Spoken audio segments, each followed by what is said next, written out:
आज चाहिँ त्यो दिन थियो जुन दिनले चाहिँ हरेक स्टुडेन्टको मुटुको धड्कन चाहिँ एकदमै धेरै बढाइदिएको हुन्छ।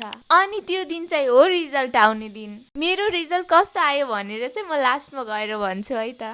हाई गाइज, दिस इज सक्कु। यो दिन पनि अरू दिन जस्तै सामान्य नै थियो। म बिहान गएँ कलेज, अनि कलेजबाट आउँदा चाहिँ पसलबाट दही र क्रिम रोल लिएर आएँ। अनि म चाहिँ क्यामेरामा देखाउँदैछु के लिएर आएँ भनेर। त्यसपछि चाहिँ मैले चेन्ज गरेँ कम्फर्टेबल लुगामा।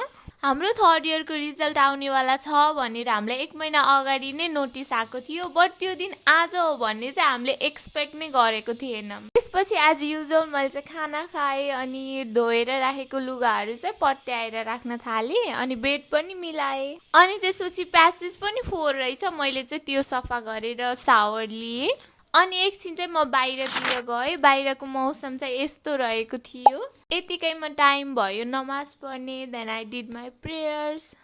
अनि आजभोलि चाहिँ मेरो स्किन एकदमै धेरै ड्राई र डल भएको छ कि, अनि दिनमा 2-3 पटक मोइस्चराइजर लगाउनु पर्छ। म चाहिँ त्यही मोइस्चराइजर लगाउँदै थिएँ। अनि बाँकीको दिन चाहिँ मैले यतिकै रेस्ट गरेँ, भिडियो एडिट गरेँ। यतिकैमा चाहिँ टाइम भएको थियो खाना पकाउने बेलुकाको। अनि रातिको 9:30 जति भएको थियो, मेरो साथीको फोन आयो। एक्कासी हाम्रो त रिजल्ट आयो भनेर म त एकछिन सक भएँ। लिटरली मलाई चाहिँ आफ्नो सिम्बल नम्बर पनि थाहा थिएन।